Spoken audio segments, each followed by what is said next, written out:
রাজধানীর পল্লবীতে শিশু রামিসা আক্তারকে ধর্ষণের পর হত্যার মামলায় সোহেল রানা ও তার স্ত্রীর বিরুদ্ধে অভিযোগ গঠন করে বিচার শুরুর আদেশ দিয়েছে আদালত। 2 জুন থেকে শুরু হচ্ছে আলোচিত এই মামলার সাক্ষ্য গ্রহণ। এদিকে বিভিন্ন সময়ে নানা জনের নাম যুক্ত করে আসামিরা বিভ্রান্ত করছে বলে মন্তব্য করেছেন পাবলিক প্রসিকিউটর মামুন হোসেনের প্রতিবেদন। সোমবার সকালে ঢাকা মহানগর দায়রা জজ আদালতে আনা হয় চাঞ্চল্যকর রামিসা হত্যাকাণ্ডের আসামি সোহেল রানা ও তার স্ত্রী স্বপ্না খাতুনকে। পরে পুলিশের কড়া নিরাপত্তায় তাদের এজলাসে তোলা হয়।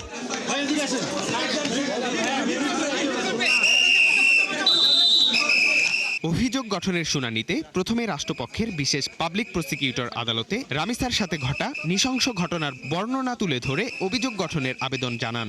এ সময় আসামি পক্ষে রাষ্ট্রনিযুক্ত আইনজীবী আসামিদের নির্দোষ দাবি করেন। পরে আসামিদের বিরুদ্ধে অভিযোগ গঠনের আদেশ দেন ঢাকা মহানগর শিশু সহিংসতা দমন ট্রাইব্যুনালের বিচারক। মাননীয় ট্রাইব্যুনাল এই সাবমিশনে সন্তুষ্ট হয়ে আগামীকাল রাষ্ট্রপক্ষে সাক্ষী উপস্থাপনের জন্য নির্দেশ দিয়েছেন সংশ্লিষ্ট কর্তৃপক্ষকে এবং একই সাথে আগামীকাল থেকে এই মামলার সাক্ষ্য গ্রহণ প্রক্রিয়া একটানা চলিতে থাকিবে। এদিকে আসামি নিজেকে বাঁচানোর উদ্দেশ্যে বিভিন্ন সময় নানাজনকে জড়িয়ে বিভ্রান্তিমূলক বক্তব্য দিচ্ছেন বলে জানান পাবলিক প্রসিকিউটর। এই ধরনের বক্তব্য কোথাও আসে নাই এবং তার স্বীকারোক্তিমূলক জবানবন্দি দিয়েছে। আসামিরা বিভিন্ন সময় বিভিন্ন ধরনের কথা বলে আদালত থেকে অনুকম্পা পাওয়ার জন্য এবং মামলার গতিবিধিকে ভিন্ন জায়গাতে প্রবাহিত করার জন্য অনেক সময় আসামিরা কিছু বলতে চায়। এই মামলায় সরাসরি সাক্ষী নেই দাবি করে আদালতের কাছে আসামির অব্যাহতি চেয়ে আবেদন করেছেন আসামি পক্ষের আইনজীবী।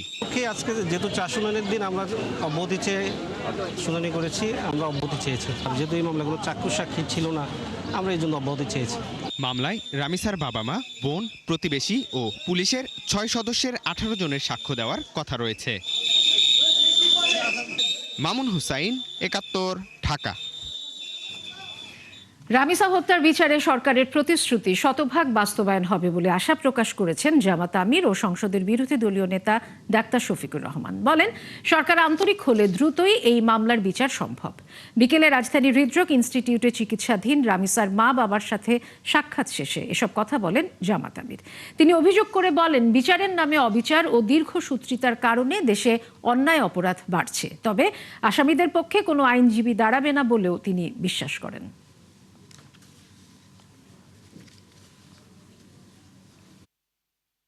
বিচারের নামে অবিচার, বিচারের নামে দীর্ঘসূত্রিতা এবং বিচারের নামে তামসা, এর কারণে বিচারের প্রতি মানুষের কোনো আস্থা নাই। রামিসার বাবা আব্দুল আন্নান মোল্লা, উনাকে যখন লোকেরা জিজ্ঞেস করেছিল আপনি বিচার চান কিনা, উনি বলেছেন আমি কার কাছে বিচার চাই। আমরা বিচারের প্রতি এই যে অনাস্থা তৈরি হয়েছে বিভিন্ন ধরনের হস্তক্ষেপের কারণে, আমরা চাই অনাস্থার সংস্কৃতি থেকে বিচার বিভাগ বের হয়ে আসে। আজ থেকে কার্যকর হলো পেট্রোল, অকটেইন এবং কেরোসিনের বাড়তি দাম। তবে জ্বালানি তেলের নতুন দাম নিয়ে অসন্তোষ জানিয়েছেন ব্যক্তিগত গাড়ি ব্যবহারকারীরা। আর ব্যবসায়ীরা বলছেন, ডিজেলের দাম না বাড়ানোই স্বস্তিতে থাকবে অর্থনীতি, কারণ এতে পণ্যের উৎপাদন খরচ এবং গণপরিবহনের ভাড়া বাড়বে না। জাহিদুল ইসলামের প্রতিবেদন। ঈদের ছুটির পর প্রথম কর্মদিবসেই সরকার নির্ধারিত বাড়তি দামে জ্বালানি তেল কেনাবেচা করছে ফিলিং স্টেশনগুলো। এবার 5 টাকা বাড়িয়ে প্রতি লিটার অকটেনের দাম করা হয়েছে 145, পেট্রোল 140 এবং কেরোসিনের দাম ধরা হয়েছে 135 টাকা। বাড়তি দামে পেট্রোল ও অকটেন কিনে ব্যক্তিগত গাড়ি এবং মোটরসাইকেল চালকরা ক্ষোভ জানিয়েছেন। আবার 5 টাকা বাড়াই দিল, আর তার উপরে যে ফুয়েল বাস করছে, ফুয়েল বাস ইনস্টল হয়েছে কিন্তু রেজিস্ট্রেশন হয় না, তেল নিব কিভাবে? আগে যেরকম 10 কিলো গাড়ি চালাইলে পরে 100 টাকা খরচ হইতো, এখন 120 টাকা লাগে। 500 টাকা তেল লাগলে ভাড়া মারি কয় টাকা? 1000 টাকা 1200 টাকা ভাড়া মারতে পারি না। তেলের দাম বাড়ছে, আমাদের ব্যয়ও বাড়লো। ফিলিং স্টেশন মালিকরা বলছেন, মধ্যপ্রাচ্যের যুদ্ধের পর বিশ্বজুড়ে জ্বালানি তেলের দাম টালমাটাল।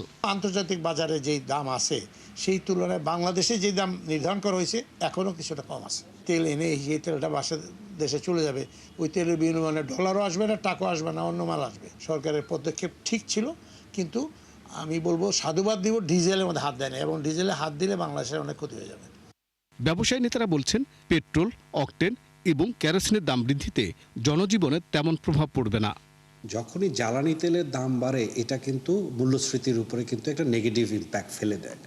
আমরা কিছুটা হলেও আশ্বস্ত যে ডিজেলের দাম যেহেতু বাড়েনি, এটার অত ডিরেক্ট ইম্প্যাক্ট আসবে বলে আমরা মনে করি না। আরেক ব্যবসায়ী নেতা বলছেন, গণপরিবহন এবং শিল্পের জন্য ডিজেল প্রয়োজন।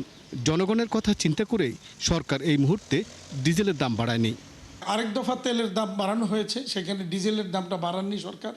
এটা আমি মনে করি সরকার এটা সাধুবাদ পাওয়ার যোগ্য, কারণ গণপরিবহনে একটা, দ্বিতীয়ত হলো শিল্প খাতে, উৎপাদন খাতে মূলত ডিজেলটাই ব্যবহৃত হয়। অন্যান্য জায়গায় কস্টিংটা যাতে না বাড়ে এটা সরকারের দেখার দায়িত্ব, সেটা সরকার দেখেছেন, এই জন্য সরকার ধন্যবাদ। দেশের গ্যাস ক্ষেত্রের কনডেন্সেট থেকে পাওয়া উপচার দিয়ে চাহিদার প্রায় 60% অকটেন ও পেট্রোল উৎপাদন হয়, তবে ডিজেলের প্রায় সবটুকুই আমদানি নির্ভর। পেট্রোল, অকটেন এবং কেরোসিনের দাম বাড়লেও এই দফায় বাড়ানো হয়নি ডিজেলের দাম। ব্যবসায়ীরা বলছেন এতে মূল্যস্ফীতি স্বাভাবিক থাকবে এবং জনগণও কিছুটা স্বস্তি পাবে, কারণ পণ্য উৎপাদন এবং গণপরিবহনের সাথে অনেকটাই জড়িত ডিজেল। জাহিদুল ইসলাম, ৭১, ঢাকা। নিরুপায় হয়ে সরকারকে আবারও জ্বালানি তেলের দাম বাড়াতে হয়েছে বলে জানিয়েছেন বিদ্যুৎ, জ্বালানি ও খনিজ সম্পদ প্রতিমন্ত্রী অনিন্দ্য ইসলাম অমিত। আন্তর্জাতিক বাজারে তেলের দাম কমলে দ্রুত দেশেও কমানোর কথা জানান তিনি। এদিকে তথ্যমন্ত্রী বলেন, জনতুষ্টি নয়, সরকারকে দীর্ঘমেয়াদী পরিস্থিতি বিবেচনায় নিয়েই সিদ্ধান্ত নিতে হয়। ঈদের ছুটি শেষে সচিবালয়ে প্রথম কর্মদিবসে এসব কথা বলেন তারা। শারমিনীর রিপোর্ট। টানা 7 দিনের স্বস্তির ঈদের পর ছুটির শেষ রাতে জ্বালানি তেলের দাম বাড়ানোর অস্বস্তির খবর। নতুন দাম অনুযায়ী লিটার প্রতি 5 টাকা করে বাড়িয়ে কেরোসিন তেল 130 থেকে 135 টাকা, পেট্রোল 135 থেকে 140 টাকা এবং অকটেন 140 থেকে 145 টাকা নির্ধারণ করেছে সরকার। তবে ডিজেলের দাম অপরিবর্তিত রয়েছে। ঈদ পরবর্তী শুভেচ্ছা বিনিময় পর্বে জ্বালানি প্রতিমন্ত্রীকে তেলের দাম নিয়ে প্রশ্ন করলে তিনি জানান, উপায় না থাকায় তেলের দাম বৃদ্ধি করতে হয়েছে। মিডল ইস্টের ক্রাইসিসের কারণে এই ধরনের বাস্তবতা এসেছে এবং মূল যে ব্যাপারটা, যে এইটাতে মূল আমাদের কনজামশন অর্থাৎ ডিজেল প্রায় 66%, এইটাকে কিন্তু এটার পেছনেই সবচেয়ে বেশি ভর্তুকি সরকারকে দেওয়া লাগে, কিন্তু তারপরে কিন্তু এটা আনটাচড। For what reason? সাধারণ মানুষ যেন কোনোভাবে এফেক্টেড না হন। যদি গ্লোবাল প্রাইস শার্পলি ডিক্লাইন করে, আমরাও খুব শার্পলি এটা অ্যাডজাস্ট করবার চেষ্টা করব। এদিকে সচিবালয়ে জ্বালানির মূল্য বৃদ্ধি প্রসঙ্গে জানতে চাইলে তথ্যমন্ত্রী জানান, জনসন্তুষ্টির সিদ্ধান্ত নেওয়া সরকারের কাজ নয়। বিদ্যুৎ মন্ত্রণালয় ইতিমধ্যে এই যুদ্ধ পরিস্থিতি মোকাবেলা করার জন্য ওয়াহিদুদ্দিন মাহমুদ সাহেবের নেতৃত্বে একটা পরামর্শ কমিটি করেছে, যে পরামর্শ কমিটির পরামর্শে সরকার চলছে। দীর্ঘদিন দাম বাড়ায় নাই, আবার সংকট এখনো কিন্তু কাটে নাই, আবার আমাদেরকে আমদানি করেই চলতে হবে। এই সব বিষয়টা মাথায় রেখেই সরকারকে পরিচালনা করতে হয়। জনতুষ্টবাদী সিদ্ধান্ত গ্রহণ করাটাই কিন্তু সরকারের একমাত্র কাজ নয়। সরকারের কাজ হচ্ছে দীর্ঘমেয়াদে সুশাসন বজায় রাখা। ঈদের ছুটি শেষে প্রথম কর্মদিবসে বাণিজ্যমন্ত্রী বলেন, সচেতনতার অভাবে এবারও কোরবানির চামড়ার দাম পায়নি মৌসুমী ব্যবসায়ীরা। যারা পার্টিসিপেন্ট, যারা টেনারি, এদের প্রত্যেকটা যদি আমরা আন্তর্জাতিক সনদপ্রাপ্ত হতো, এলজিডব্লিউ সনদপ্রাপ্ত হতো বা এলজিডব্লিউ গোল্ড হতো, তাহলে ভালো ক্রেতা যারা, তাদের কাছে তাদের বিক্রির সুযোগ থাকতো। গার্মেন্টসে যেরকম কমপ্লায়েন্ট ফ্যাক্টরি না হলে ভালো বায়ারের কাছে যেতে পারে না, এখানেও তাই। 7 দিনের টানা ছুটি শেষে প্রথম কর্মদিবসে প্রাণ ফিরেছে সচিবালয়ে। প্রধানমন্ত্রী তারেক রহমান সকাল 9টার পরপরই সচিবালয়ে প্রবেশ করেন। শারমিনীরা, ৭১, ঢাকা। জবাবদিহিতার নতুন সংস্কৃতি তৈরি করতে চান প্রধানমন্ত্রী তারেক রহমান। বর্তমান সরকার জনসেবায় এমন একটি মানদণ্ড তৈরি করতে চায় যেখানে সরকার দায়বদ্ধ থাকবে। প্রধানমন্ত্রী কার্যালয়ে এক সংবাদ সম্মেলনে একথা জানান প্রধানমন্ত্রীর উপদেষ্টা ও কার্যালয়ের মুখপাত্র ডক্টর মেহেদী আমিন। ঈদকে ঘিরে প্রধানমন্ত্রীর নেয়া গণমুখী উদ্যোগ জবাবদিহিতা ও গণ আকাঙ্ক্ষারই প্রতিফলন বলেও জানান তিনি। শফিকুল হকের প্রতিবেদন। এবারের ঈদুল আজহায় একেবারেই ব্যতিক্রমী এক ঘটনা প্রত্যক্ষ করেছে বাংলাদেশ। খোদ সরকার প্রধান নিজেই গাড়ি চালিয়ে তদারকি করেছেন বর্জ্য ব্যবস্থাপনার অগ্রগতি, ব্যবস্থা নিয়েছেন দায়িত্বে অবহেলাকারীদেরও। ঈদকে ঘিরে নানামুখী চ্যালেঞ্জের বিপরীতে সুস্পষ্ট নির্দেশনা ও কার্যকর ব্যবস্থাপনার বিষয়ে শুরু থেকেই কঠোর অবস্থানে ছিল বর্তমান সরকার। এরই ধারাবাহিকতায় সোমবার সরকারের বিভিন্ন জনসম্পৃক্ত ও গণমুখী উদ্যোগ নিয়ে তেজগাঁও প্রধানমন্ত্রীর কার্যালয়ে এই সংবাদ সম্মেলন। রাষ্ট্র পরিচালনায় স্বচ্ছতা, সুশাসন, জনকল্যাণ এবং মানুষের প্রত্যাশা পূরণের লক্ষ্যে নিরলসভাবে মাননীয় প্রধানমন্ত্রীর নেতৃত্বে কাজ করে যাচ্ছি। এবারের ঈদ স্বস্তিদায়ক করতে 10টি গণমুখী বিষয়ে বিশেষ গুরুত্ব দিয়েছিল বর্তমান সরকার। ডক্টর মাহাদি আমিন জানান, যার প্রতিফলন এরই মধ্যে দৃশ্যমান হয়েছে। নির্বিঘ্নে ঈদ যাত্রা নিশ্চিতকরণ, শ্রমিকদের বেতন ভাতা পরিশোধ, দেশীয় পশুর বাজার সুরক্ষা, দ্রুত বর্জ্য অপসারণ, গণপরিবহনের শৃঙ্খলা, চাঁদাবাজি ও সিন্ডিকেট দমন, নিরবিচ্ছিন্ন বিদ্যুৎ সরবরাহ, জননিরাপত্তা নিশ্চিতকরণ, চামড়া খাতের সুষ্ঠু ব্যবস্থাপনা এবং নিত্য প্রয়োজনীয় পণ্যের বাজার স্থিতিশীল রাখা, এই 10টি অগ্রাধিকার ছিল মাননীয় প্রধানমন্ত্রীর প্রধান বা অন্যতম নির্দেশনা। একটি জবাবদিহিমূলক সরকার প্রতিষ্ঠার পাশাপাশি দেশের আইন শৃঙ্খলা পরিস্থিতি স্বাভাবিক করতে বদ্ধপরিকর বর্তমান সরকার। মাহাদি আমিন জানান, জন আকাঙ্ক্ষা ধারণ করে দেশে ইতিবাচক রাজনীতি সংস্কৃতি সৃষ্টি করতে চায় সরকার। কোথাও কোনো প্রশাসনিক ঘাটতি বা সমন্বয়হীনতা পরিলক্ষিত হলে তা চিহ্নিত করে দ্রুত ও কার্যকরভাবে নিরসনে সরকার সর্বোচ্চ আন্তরিক এবং সদা সচেষ্ট। এই কর্মযজ্ঞকে পাথেয় করে গণমানুষের নেতা জনাব তারেক রহমানের নেতৃত্বে আগামী দিনের সকল চ্যালেঞ্জ মোকাবেলা, আইনের শাসন ও গণতান্ত্রিক মূল্যবোধকে সুদৃঢ় করা এবং সুশাসনের এই ধারাকে টেকসই প্রাতিষ্ঠানিক রূপ দেওয়াই হবে বর্তমান গণতান্ত্রিক সরকারের অন্যতম অঙ্গীকার। সংবাদ সম্মেলনে সরকারের হাতে নেওয়া কার্যক্রম সফল করতে মূলধারার গণমাধ্যমের দায়িত্বশীল ভূমিকাও প্রত্যাশা করে প্রধানমন্ত্রীর প্রেস উইং। আমাদের উচিত সবারই এটা সামাজিকভাবে একজনকে এভাবে হেয় প্রতিপন্ন বা না করে একটু ভালো করে বিবেচনা করে তারপরে মনে হয় আমার নিউজটা করা। শফিকুল হক, ৭১, ঢাকা। সাবেক মন্ত্রী ও বর্ষিয়ান নেতা তোফায়েল আহমেদ মারা গেছেন। রাজধানীর স্কয়ার হাসপাতালে চিকিৎসাধীন অবস্থায় সোমবার বিকেলে তাঁর মৃত্যু হয়। ৮১ বছর বয়সী তোফায়েল আহমেদ দীর্ঘদিন বার্ধক্যজনিত নানা জটিলতায় ভুগছিলেন। তার গুরুতর অসুস্থতা শুরু হয় 2 বছর আগে। এ সময় বেশ কয়েকবার হাসপাতালে তাঁর চিকিৎসা চলে। সর্বশেষ গত ২৭ সেপ্টেম্বর তাঁকে হাসপাতালে ভর্তি করা হয়। এদিকে তোফায়েল আহমেদের মরদেহ ধানমন্ডির তাকওয়া মসজিদে নেওয়া হয়েছে।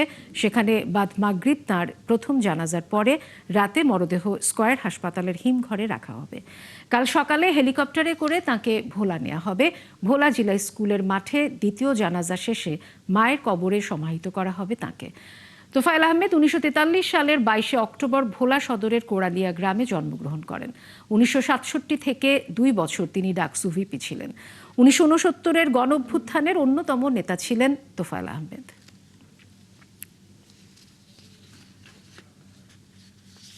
ইসলামী ব্যাংকের নতুন চেয়ারম্যান খুরশিদ আলমের নিয়োগ বাতিল চেয়ে করা মানববন্ধনে লাঠিচার্জ, জলকামান ও সাউন্ড গ্রেনেড নিক্ষেপ করা হয়েছে। এতে শতাধিক আন্দোলনকারী আহত হন। নতুন চেয়ারম্যানকে বিধি বহির্ভূতভাবে নিয়োগ দেওয়া হয়েছে উল্লেখ করে তাকে এস আলম গ্রুপের সহযোগী বলে দাবি করেন আন্দোলনকারীরা। তবে বাংলাদেশ ব্যাংক বলছে নিয়ম মেনে ইসলামী ব্যাংকের চেয়ারম্যান নিয়োগ দেওয়া হয়েছে। অনুপ অধিকারী তরুণ জানাচ্ছেন বিস্তারিত। ইসলামী ব্যাংকের নতুন চেয়ারম্যান খুরশিদ আলমের নিয়োগ বাতিলের দাবিতে মতিঝিলে বিক্ষোভ ও মানববন্ধন করেছেন কয়েক হাজার গ্রাহক ও শেয়ার হোল্ডার। মানববন্ধনে লাঠিচার্জ, জল কামান ও সাউন্ড গ্রেনেড নিক্ষেপ করে পুলিশ। এতে আন্দোলনকারীদের অনেকেই আহত হন ও ছত্রভঙ্গ হয়ে যান তারা। তবে কিছুক্ষণ পরেই ব্যাংকটির প্রধান কার্যালয়ের সামনে আবারও জড়ো হন আন্দোলনকারীরা। সাবেক এমডি ওমর ফারুককে পুনর্বহালের দাবি জানিয়ে তারা বলেন, ইসলামী ব্যাংককে কোনোভাবেই আবার দখল করতে দেয়া হবে না।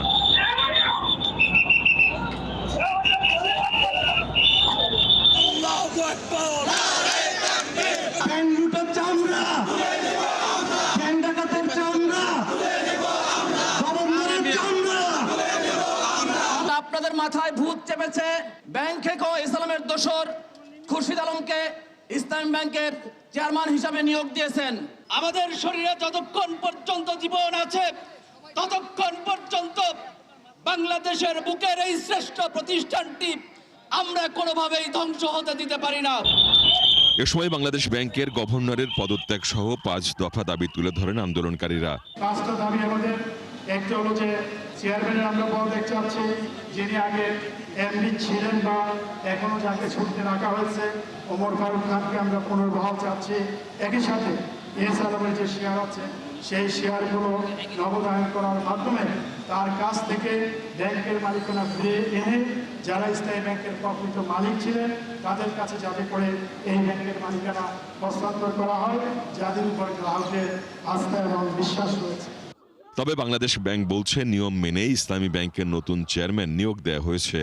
এই অসন্তোষ প্রমাণ করে দেয়, এক নম্বর হচ্ছে চেয়ারম্যান নিয়োগের বাংলাদেশ ব্যাংকের সিদ্ধান্তটা সঠিক। নাম্বার 2, ইসলামী ব্যাংক একটি রাজনৈতিক দলের অঙ্গ সংগঠনের রূপ নিয়েছিল, মানুষের এই ধারণাটাও সঠিক। এই ধারণা থেকে ব্যাংকগুলোকে বের করে আনার জন্যই বাংলাদেশ ব্যাংক যে উদ্যোগ নিয়েছে আমি মনে করি, এবং বাংলাদেশ ব্যাংক মনে করে অবশ্যই এটি একটি সঠিক সিদ্ধান্ত। গেল 24 মে ইসলামী ব্যাংকের চেয়ারম্যান এম জোবাইদুর রহমান পদত্যাগ করেন। তিনি বাংলাদেশ ব্যাংকের নিয়োগ করা স্বতন্ত্র পরিচালক ছিলেন। একই দিন রাত 9টায় বাংলাদেশ ব্যাংকের সাবেক ডেপুটি গভর্নর খুরশিদ আলমকে ইসলামী ব্যাংকের নতুন চেয়ারম্যান হিসেবে নিয়োগ দেওয়া হয়। অনুপধিকারী তরুণ, 71, ঢাকা। চট্টগ্রাম নগরীর চিড়িয়াখানা এলাকায় একটি আবাসিক হোটেল থেকে সোমবার সকালে স্বামী স্ত্রীর মরদেহ উদ্ধার করা হয়। প্রাথমিকভাবে পারিবারিক কলহের জেরে আত্মহত্যার ঘটনা বলে ধারণা করা হলেও এটি হত্যাকাণ্ড কিনা তাও খতিয়ে দেখছে পুলিশ।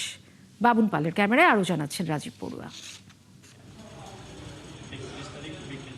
সিসিটিভি ফুটেজে দেখা যায় রবিবার বিকেল 3টার দিকে স্বামী স্ত্রী পরিচয়ে এক নারী ও এক পুরুষ নগরীর ফয়েজলেক এলাকার রয়্যাল পার্ক হোটেলে প্রবেশ করেন। পরে তারা হোটেলের 4র্থ তলার 409 নম্বর কক্ষ ভাড়া নেন। হোটেল কর্তৃপক্ষ জানায় মোহাম্মদ রিপন ও সোনিয়া স্বামী স্ত্রী পরিচয়ে রেজিস্ট্রারে নাম লিখে কক্ষ ভাড়া নেন। সোমবার সকালে তাদের কক্ষ ছাড়ার কথা থাকলেও দীর্ঘ সময় কোনো সাড়া না পেয়ে দরজা ভাঙা হয়। এই সময় রিপনকে ঝুলন্ত অবস্থায় এবং সোনিয়াকে খাটে পড়ে থাকতে দেখা যায়। পরে খবর পেয়ে পুলিশ ঘটনাস্থলে পৌঁছে মরদেহ উদ্ধার করে। পরশুদিনও ওনারা আসছে, গত পরশুদিনও ওনারা আসছে রাত্রেবেলা, দেন ওদেরকে রুম দেওয়া হয়েছে। কালকে পরশুদিন চলে যাওয়ার পরে আবার ওরা রুম নিচ্ছে আর কি। রুম নেওয়ার রুমে উঠছে ওনারা, রুমে ওঠার পরে ওনারা দেন আজকে একটা ঘটনা ঘটছে আর কি। স্বজনরা জানান রিপন একজন হোটেল ব্যবসায়ী। রিপন ও সোনিয়ার এটি ছিল দ্বিতীয় বিয়ে। তবে রিপন তার প্রথম স্ত্রীর সঙ্গেই বসবাস করতেন। অভিযোগ রয়েছে ঘটনার দিন রিপন ফোন করে সোনিয়াকে হোটেলে নিয়ে আসেন। এদিকে তাদের মৃত্যুর কারণ নিয়ে দুই পরিবারের পক্ষ থেকে ভিন্ন ভিন্ন বক্তব্য পাওয়া গেছে।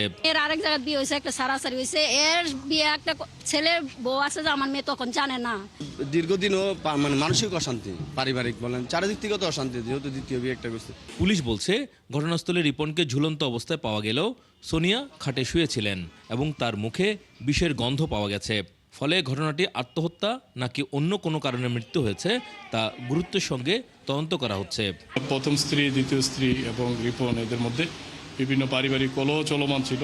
সুষ্ঠু তদন্তের মাধ্যমে এবং ময়না তদন্ত শেষে প্রকৃতপক্ষে মৃত্যুর প্রকৃত কারণ জানা যাবে এবং আমরা ওই অনুযায়ী এটার আইনগত ব্যবস্থা গ্রহণ করব। এই ঘটনার সুষ্ঠু তদন্ত করে বিচার দাবি করেছেন নিহত সোনিয়ার বাবা। আমরা অবশ্যই তদন্ত বিচার চাই, এটা তদন্ত করে বিচার চাই আমরা পুলিশের মাধ্যমে, যেমন বিচার না হয় এরকম বিচার চাই। ঘটনার রহস্য উদ্ঘাটনে তদন্ত চালিয়ে যাচ্ছে পুলিশ। তদন্ত ও ময়না তদন্তের প্রতিবেদন হাতে পাওয়ার পরই মৃত্যুর প্রকৃত কারণ সম্পর্কে নিশ্চিত হওয়া যাবে। রাজীব বড়ুয়া, 71, চট্টগ্রাম। চলছে সংবাদ। ঈদের ছুটি শেষে কর্মস্থলে যোগ দিতে রাজধানীতে ফিরছেন কর্মজীবী মানুষ। কমলাপুর, সদরঘাট ও বাস টার্মিনালে সকাল থেকে ছিল ঢাকামুখী মানুষের উপচে পড়া ভিড়। সড়ক পথে বাড়তি ভাড়ার অভিযোগ থাকলেও রেল ও নৌপথে ঢাকা ফেরত যাত্রীরা জানিয়েছেন স্বস্তি। আরও জানাচ্ছেন শাহরিয়ার ইমতিয়াজ। তীব্র গরম উপেক্ষা করে ঢাকামুখী হাজারো মানুষ কর্মব্যস্ত জীবনে ফেরার তারা যেন সবার মধ্যেই। ঈদের আনন্দঘন মুহূর্তগুলো স্মৃতিতে রেখে জীবিকার তাগিদে তাই সবাই আবারও ফিরছে ব্যস্ত নগরীতে। ফিরতি পথে ছিল বাড়তি ভাড়া আর যানজট নিয়ে অভিযোগ, তবে নিরাপদে ঢাকায় পৌঁছাতে পেরে স্বস্তি ছিল যাত্রীদের মধ্যে। রাস্তায় নিরবচ্ছিন্ন যে যান চলাচল সেটা ছিল না। 730 টাকায় নিচে চলে আসছে, আসতে কোনো সমস্যা হয়নি, ইনশাল্লাহ ভালোভাবে আসছে। অনলাইন বা কাউন্টার যেটা থেকেই কাটি না কেন টিকিটের ভাড়া অলওয়েজই ডাবল থাকে। তো এইটা আমি দেখে আসছি যে বিভিন্ন গণমাধ্যমে বা বিভিন্ন সরকারিভাবে আর কি বলা হয় যে ভাড়াটা আসলে কম, কিন্তু বাস্তবে ভাড়া আসলে কখনোই কম হয় না। সাধারণ দিনে আমাদের হচ্ছে 7 ঘন্টা সর্বোচ্চ, এরকম 2 ঘন্টা একটু বেশি লেগেছে। সড়কপথের মতো রেলপথেও ছিল ফিরতি যাত্রীদের ঢল। উত্তরবঙ্গ থেকে ছেড়ে আসা ধূমকেতু, নীলসাগর ও বুড়িমারি এক্সপ্রেস, এই 3টি আন্তনগর ট্রেন কিছুটা দেরিতে পৌঁছালেও বেশিরভাগ এসেছে নির্ধারিত সময়ে। যাত্রী তেমন একটা ভিড় নাই, মোটামুটি আর কি স্বাভাবিক ছিল। ঈদ আমাদের ভালোই কাটছে আলহামদুলিল্লাহ, কিন্তু যাত্রাতে একটু সমস্যা হয়েছে। যত দ্রুত সম্ভব এই ট্রেন শিডিউল বিপর্যয় থেকে আমরা মুক্তি চাই। এদিকে সদরঘাট লঞ্চ টার্মিনালে দক্ষিণাঞ্চলের বিভিন্ন জেলা থেকে আসা যাত্রীদের উপস্থিতি ছিল চোখে পড়ার মতো। তবে ফেরার পথে ছিল না অতিরিক্ত যাত্রী চাপ, আর ঘাটে নামার সময় তেমন ভোগান্তি পোহাতে হয়নি তাদের। 7:30 ছাড়ছে, আর এখন 7:30 এসে বুঝলাম, 12 ঘন্টার একটু বেশি লাগবে। মোটামুটি লঞ্চ হিসাবে ভালোই চলছে। অনেকক্ষণ সময় লাগছে, এবার বেশি সময় লাগছে, 14 ঘন্টা লাগছে। না, ভাড়া বাড়তি না, বাড়তি ভাড়াটা ঠিক আছে। অভিযোগ, অনুযোগ আর ভোগান্তিকে ছাপিয়ে লাখো মানুষ ফিরছে রাজধানীতে। ঈদের উৎসব শেষে ধীরে ধীরে তাই পুরনো ছন্দে ফিরেছে ব্যস্ত নগরী ঢাকা। শাহরিয়ার ইমতিয়াজ, ৭১, ঢাকা। চলছে সংবাদ সংযোগ, সরাসরি সংবাদ অনুষ্ঠান দেখতে চোখ রাখুন ৭১-এর ফেসবুক পেজ এবং সাবস্ক্রাইব করুন ৭১-এর ইউটিউব চ্যানেল। ৭১-এর সাথেই থাকুন।